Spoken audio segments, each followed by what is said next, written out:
Good morning, friends. Welcome. West Tennessee Dave here. Good to see you all.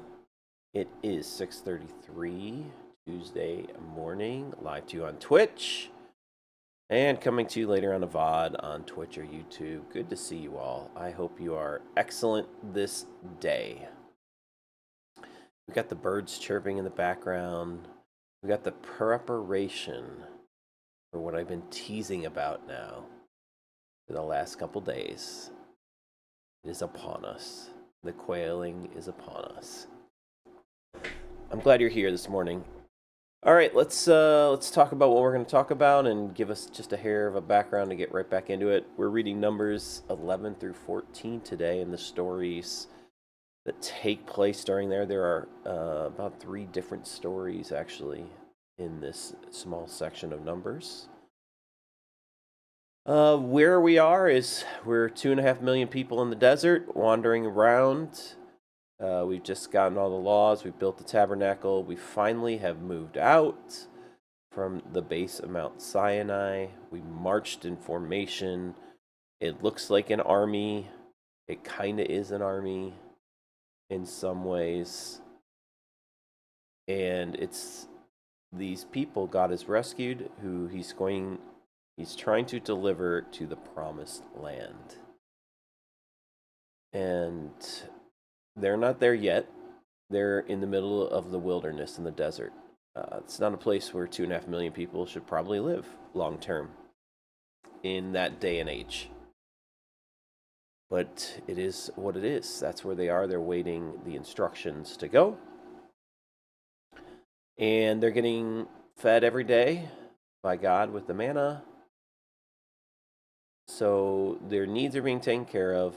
They're listening, they're preparing, they're getting ready for what's next. And today we're going to hear about what's next a little bit. So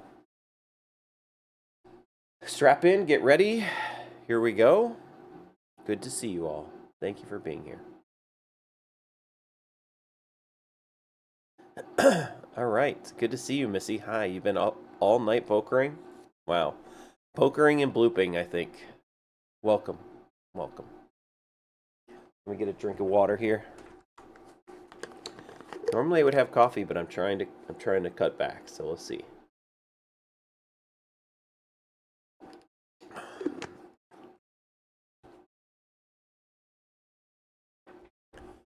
All right.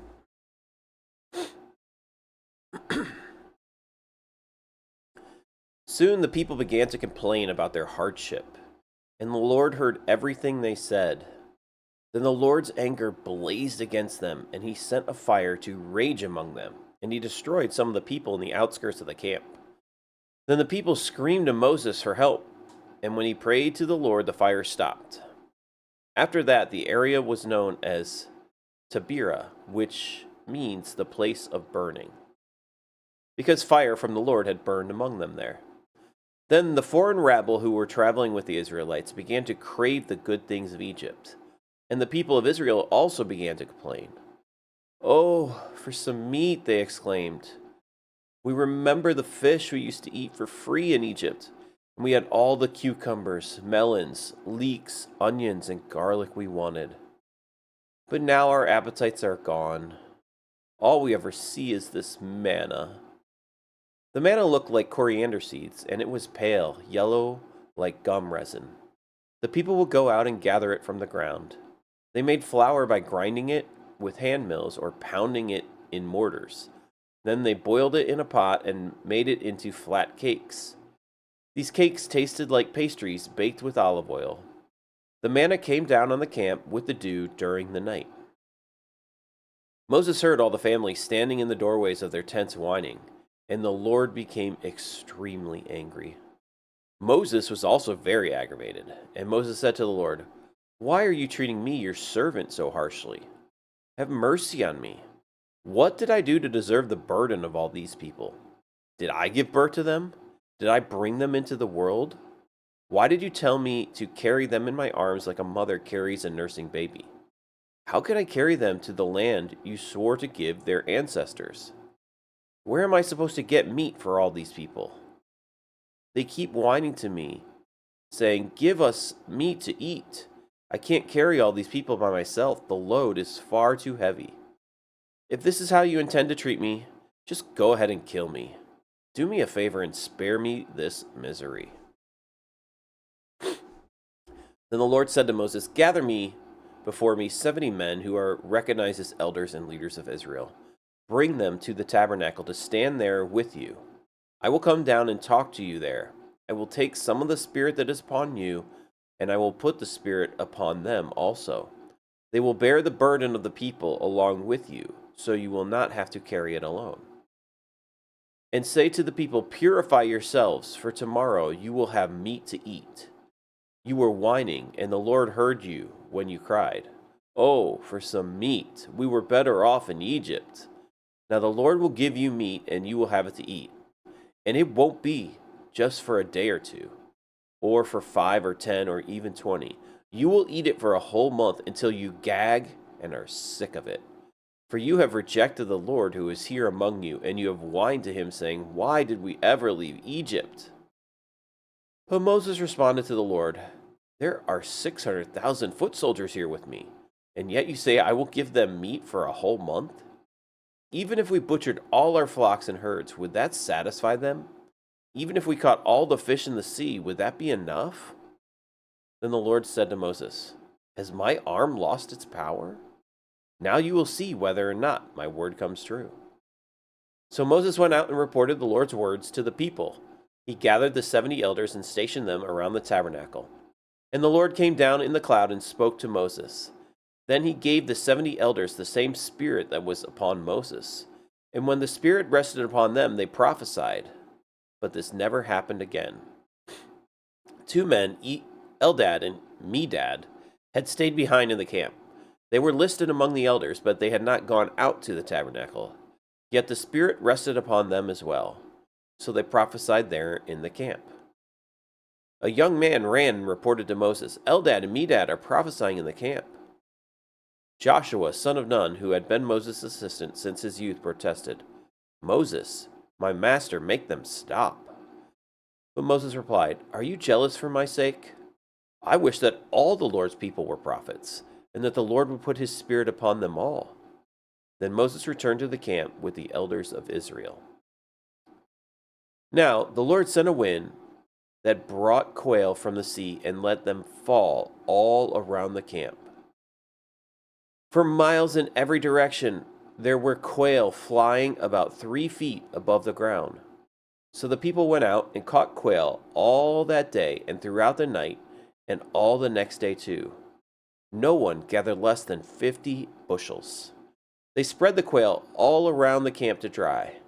But while they were gorging themselves on the meat, while it was still in their mouths, the anger of the Lord blazed against the people, and he struck them with a severe plague. So the place was called Kibroth Hattava, which means graves of gluttony. Good morning. Good morning, Asipla. So the place was called Kibroth Hattava, which means graves of gluttony, because they were buried because there they buried the people who had craved meat from Egypt. From Kibroth Hattava, the Israelites traveled to Hazeroth, where they stayed for some time.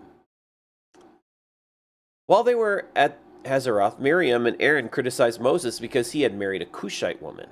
They said, "Has the Lord spoken only through Moses? Hasn't he spoken through us too?" But the Lord heard them.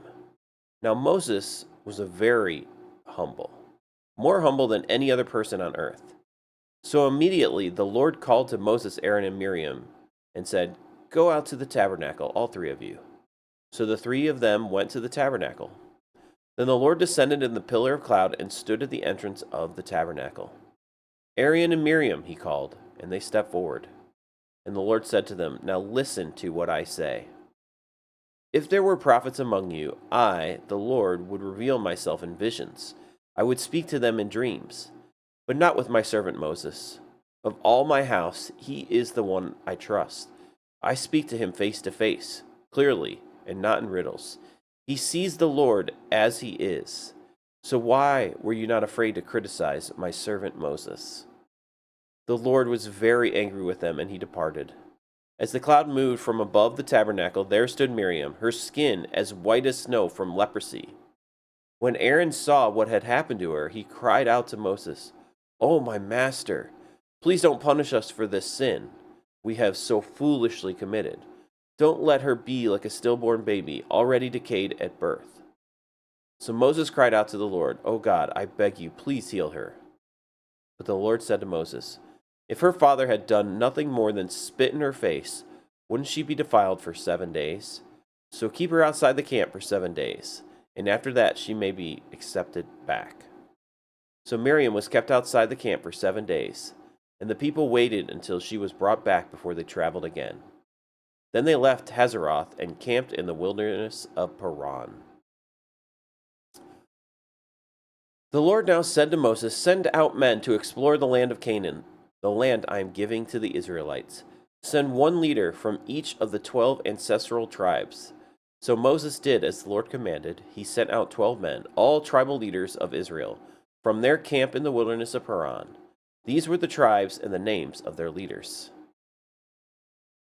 From the tribe of Reuben, Shammua son of Zakur. From Simeon, Shaphat son of Hori. From Judah, Caleb son of Jephunneh. From Issachar, Igal son of Joseph. From Ephraim, Hoshea son of Nun. From Benjamin, Palti son of Raphu. From Zebulun, Gadil son of Sodi. From Manasseh son of Joseph, Gadi son of Susi. From Dan, Amiel son of Gamaliel. From Asher, Sethur son of Michael. From Naphtali, Nabi son of Voshi. And from Gad, Gul son of Maki. These are the names of the men Moses sent out to explore the land. Moses called Hoshea son of Nun by the name of Joshua. Moses gave these men the instructions as he sent them out to explore the land. Go north through the Negev into the hill country. See what the land is like, and find out whether the people living there are strong or weak, few or many. See what kind of land they live in. Is it good or bad? Do their towns have walls, or are they unprotected like open camps? Is the soil fertile or poor? Are there many trees? Do your best to bring back samples of the crops you see. It happened to be the season for harvesting the first ripe grapes. So they went up and explored the land from the wilderness of Zin as far as Rehoboth, near Lebo Hamath. Going north, they passed through the Negev and arrived at Hebron, where Ahiman, Shishai, and Talmai, all descendants of Anak, lived. The ancient town of Hebron was founded 7 years before the Egyptian city of Zoan. When they came to the valley of Eshcol, they cut down a branch with a single cluster of grapes so large that it took 2 of them to carry it on a pole between them. They also brought back samples of pomegranates and figs. The place was called the Valley of Eshcol, which means cluster, because of the cluster of grapes the Israelite men cut there. After exploring the land for 40 days, the men returned to Moses, Aaron, and the whole community of Israel at Kadesh in the wilderness of Paran. They reported to the whole community what they had seen and showed them the fruit they had taken from the land. This was their report to Moses. We entered the land you sent us to explore, and it is indeed a bountiful country, a land flowing with milk and honey. Here is the kind of fruit it produces. But the people living there are powerful, and their towns are large and fortified. We even saw giants there, the descendants of Anak. The Amalekites live in the Negev, and the Hittites and Jebusites, and the Amorites live in the hill country. The Canaanites live along the coast of the Mediterranean Sea and along the Jordan Valley. But Caleb tried to quiet the people as they stood before Moses. "Let's go at once to take the land," he said. "We can certainly conquer it." But the other men who had explored the land with him disagreed. "We can't go up against them. They are stronger than we are." So they spread this bad report about the land among the Israelites. "The land we traveled through and explored will devour anyone who goes to live there. All the people we saw were huge. We even saw giants there, the descendants of Anak. Next to them, we felt like grasshoppers," and that's what they thought too. Then the whole community began weeping aloud, and they cried all night. Their voices rose in a great chorus of protest against Moses and Aaron. If only we had died in Egypt, or even here in the wilderness, they complained. Why is the Lord taking us to this country only to have us die in battle? Our wives and our little ones will be carried off as plunder. Wouldn't it be better for us to return to Egypt? Then they plotted among themselves, let's choose a new leader and go back to Egypt. Then Moses and Aaron fell face down on the ground before the whole community of Israel. Two of the men who had explored the land, Joshua son of Nun and Caleb son of Jephunneh, tore their clothing. They said to all the people of Israel, the land we traveled through and explored is a wonderful land. And if the Lord is pleased with us, he will bring us safely into that land and give it to us. It is a rich land flowing with milk and honey. Do not rebel against the Lord, and do not be afraid of the people of the land. They are only helpless prey to us. They had no protection, but the Lord is with us. Don't be afraid of them. But the whole community began to talk about stoning Joshua and Caleb. Then the glorious presence of the Lord appeared to all the Israelites at the tabernacle. And the Lord said to Moses, how long will these people treat me with contempt? Will they never believe me, even after all the miraculous signs I have done among them? I will disown them and destroy them with a plague. Then I will make you into a greater nation and mightier than they are. But Moses objected. What will the Egyptians think when they hear about it? He asked the Lord. They know full well the power you displayed in rescuing your people from Egypt. Now, if you destroy them, the Egyptians will send a report to the inhabitants of this land, who have already heard that you live among your people. They know, Lord, that you have appeared to your people face to face, and that your pillar of cloud hovers over them. They know that you go before them in a pillar of cloud by day and a pillar of fire by night. Now, if you slaughter all these people with a single blow, the nations that have heard of your fame will say, the Lord was not able to bring them into the land he swore to give them. So he killed them in the wilderness. Please, Lord, prove that your power is as great as you have claimed. For you said, the Lord is slow to anger and filled with unfailing love, forgiving every kind of sin and rebellion. But he does not excuse the guilty. He lays the sins of the parents upon their children. The entire family is affected, even children in the third and fourth generations. In keeping with your magnificent, unfailing love, please pardon the sins of this people, just as you have forgiven them ever since they left Egypt. Then the Lord said, I will pardon them as you have requested. But as surely as I live, and as surely as the earth is filled with the Lord's glory, not one of these people will ever enter that land. They have all seen my glorious presence and the miraculous signs I have performed both in Egypt and in the wilderness. But again and again they have tested me by refusing to listen to my voice.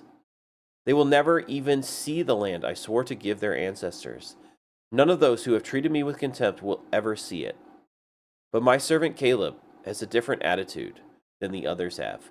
He has remained loyal to me, so I will bring him into the land he explored. His descendants will possess their full share of that land. Now turn around and don't go on toward the land where the Amalekites and Canaanites live. Tomorrow you must set out for the wilderness in the direction of the Red Sea.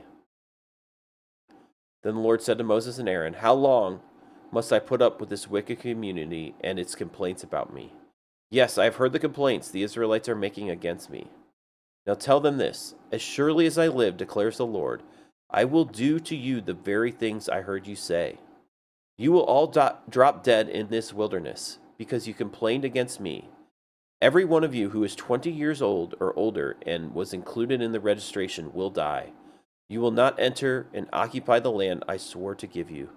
The only exceptions will be Caleb son of Jephunneh and Joshua son of Nun. You said your children would be carried off as plunder. Well, I will bring them safely into the land, and they will enjoy what you have despised.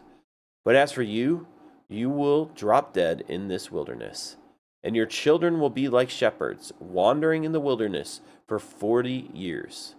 In this way they will pay for your faithlessness, until the last of you lies dead in the wilderness.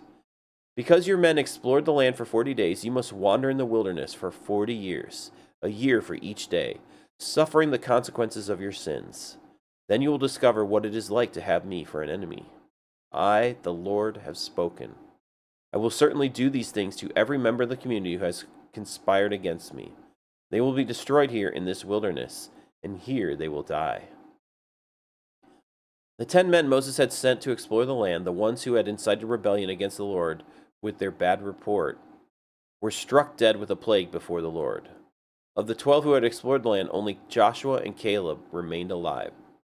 When Moses reported the Lord's words to all the Israelites, the people were filled with grief. Then they got up early the next morning and went to the top of the range of the hills. "Let's go," they said. "We realize that we have sinned, but now we are ready to enter the land the Lord has promised us." But Moses said, "Why are you disobeying the Lord's orders to return to the wilderness? It won't work. Don't go up into the land now. You will only be crushed by your enemies, because the Lord is not with you. When you face the Amalekites and Canaanites in battle, you will be slaughtered. The Lord will abandon you because you have abandoned the Lord."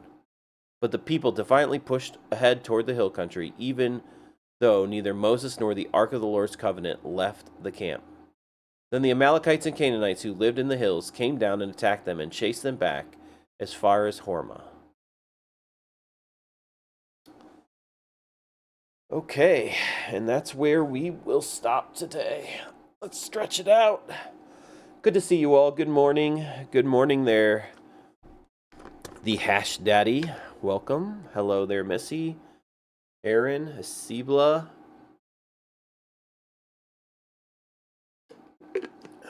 Good to see you all. Welcome. All right, I told you we're going to talk about quailing. We have seen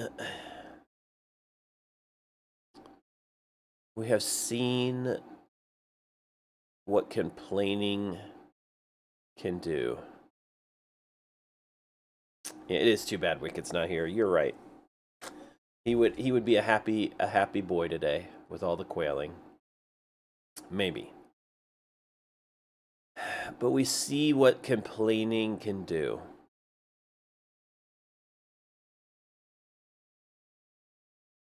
Not good. Not good. You're complaining about your circumstances. You're complaining about what you have lost. And I get it. To some extent, they're going through grief. Grief often is associated with loss. And they have lost some of their old ways of life in Egypt. They've lost some of their old ways of life. Hi, Shark. Good to see you. They used to have meat. They used to have food that they enjoyed in Egypt. Man, it's so just makes your head hurt. You were slaves. You were slaves. You were beaten and whipped and worked to the bone. But yes, you had food in your bellies. Now you have some food. You have this manna that God provides you every day. And you're free. You're free people. But you want to go back to slavery. And it's easy to just shake your head and put your head in your hand and say, what are these people doing? What are they doing? But you just have to look at the mirror and say, are we that different? Are we really that different? Do we crave something we used to have in some other season of our life? Man, I'll say it for myself. You know, I'm in my mid to later 40s now, and my body is just not the same as it was when I was in my 20s or 30s. It doesn't respond the same way. There's things that are constantly hurting. I'm going to physical therapy to deal with some stuff, right? This, do I want to do this? No. Is it part of life, though? Is it part of the transition to being older? Is it part of the fact of how I've taken care of myself? Yeah, of course. Do I complain about it? Probably more than I should. Do I just want it easy where I can go back to that way? Do I really want to be a 20 or 30-year-old? I don't know. I don't want to lose the wisdom I've gained through life. I don't want to make all the mistakes I made when I was a 20-year-old. So I can choose to complain,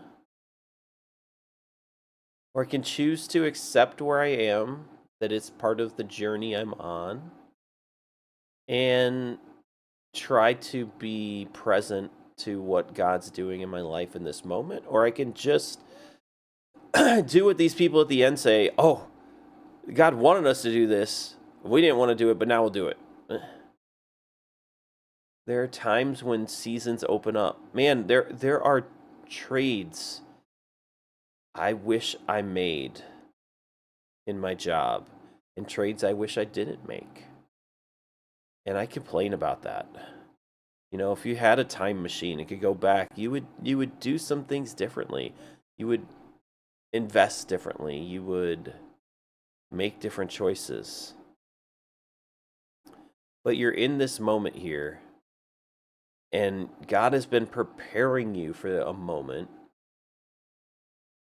and it's going to be scary sometimes. Some of the things that we're going to go through are going to kind of be scary, and we're going to have to trust. And that's what God's showing these people. You're going to have to trust me. They sent the spies out. It's a good land. It's a land flowing with milk and honey. Look at this grape cluster we brought back. It's so huge, we needed a pole to carry it. That sounds like a great place to go, especially if you've been eating manna all day, and you've been complaining. You just got birds sent to you in the sky. You got quail to cover your entire camp because you were complaining about just eating manna every day. And now God is opening the door to this place where there's grapes, there's pomegranates, there's figs, there's milk and honey. I mean, it sounds glorious. How can you not want to go? What is going to stop you? Your fear. Man, how often does fear stop us from doing the right thing? So often. So often. And then we go back to a time where we could control the situation, or we at least knew what to expect. Man, so many of us want just what we expect. You know, a lot of us that are here are poker players. And some of us are like, I'm just going to play the game the way I want to play it, because I'm comfortable with what transpires. I'm comfortable with what I know how to do here from whatever training I've gotten. And it may or may not be that good, but I'm just comfortable with it. I don't want to do the hard work of studying and learning why we're supposed to make moves, what we're supposed to do to become better at this game. I just think it'll happen over time.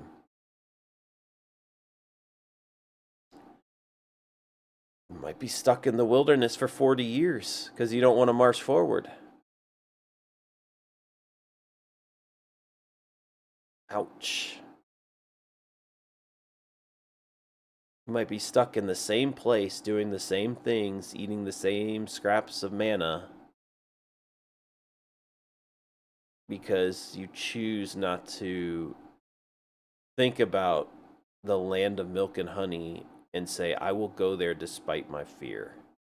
Despite the fact that I don't know what's going to happen, I'm willing. I'm willing to try. Man, that's it hits home, right? It hits home. Life hits home. So complaining doesn't get us very far.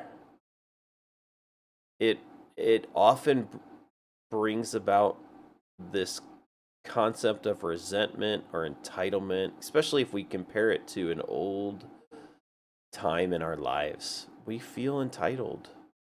We feel we had pocket aces. We got cracked 12 times in a row.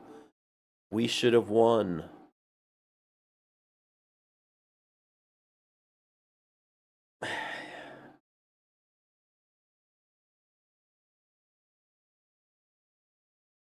Yeah. Yeah, it's about what you do with it, right? If you see an area that's not right, then let's work on it. Let's see if we're being presented an opportunity to move past an area and whatever that looks like. I like what you said there, Asima. Very good. Yeah, I mean, to some ways we have to. If you just let it all fester in your life, that's not good either. You don't want to just sit there and fester. You want to let it go. It's about releasing. It's about releasing it, but not dwelling to the point of inaction, to not dwelling to the point of wanting what you used to have.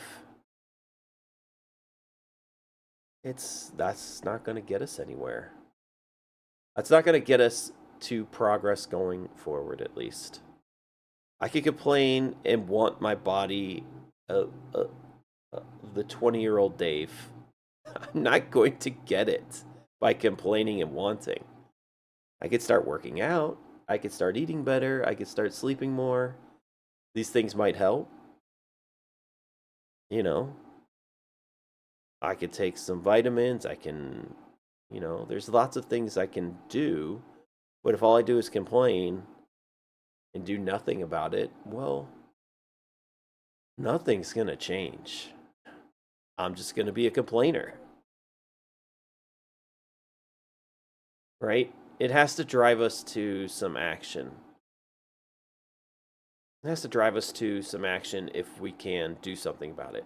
Sometimes we can't do anything about it. Sometimes we are in difficult situations and we have to learn to be content in those because a bigger part of a story is going on. And that's what we're seeing here. A bigger part of the story is going on. God is training them. And, I used this analogy last time. You're at boot camp for a certain number of weeks. You might think, I just want to get out on the war front. I want to be out there battling somebody. Well, you might be bored with boot camp. You might not like it. You might not like the grueling training that it is. And you're thinking about the future, which is not a bad thing, but you have to also be present to what you're in. So be present to where you are.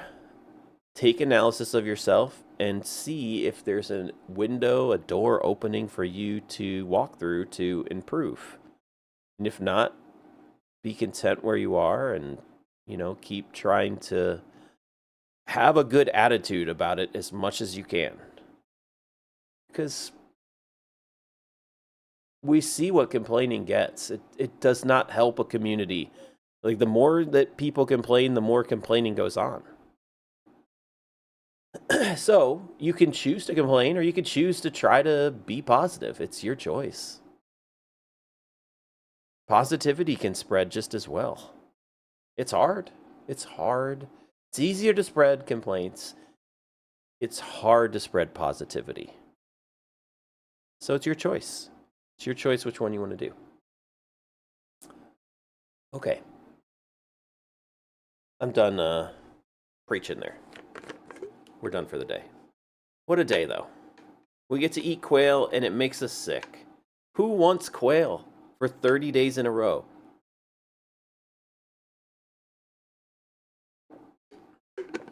Honestly, if you quailed every tournament, if you took second place in every poker tournament, you'd be doing pretty well.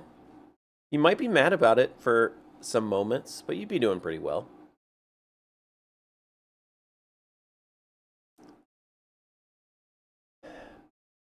Anyways, thanks for being here this morning, guys. Thanks for sitting around this little space with me, this time that we've carved out to navigate. You wouldn't complain?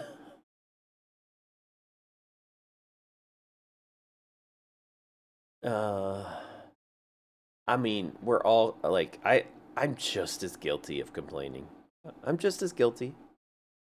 I try to bring positive a lot of times, but I know I complain too. It is not my best attribute. So I have work to do. I have work to do. All right, we'll be back for Bible stream on Thursday. So 2 days from now. Thank you for being here. Thank you for your comments. Thank you for listening. Really appreciate you guys being here. It's awesome. I'm glad you enjoyed the service there. The hashed daddy. Thanks for being here. Thanks for all your comments. Thanks, Missy. Thanks, Asibla. It's great to see you. Have a great day, everyone. I should be back to streaming, hopefully, poker on Wednesday night. I haven't had a poker stream in a while. And, yeah, you know, most of you have come from the greatest Discord on Earth, according as it's titled. So for those that go back there, you guys can go back and chat.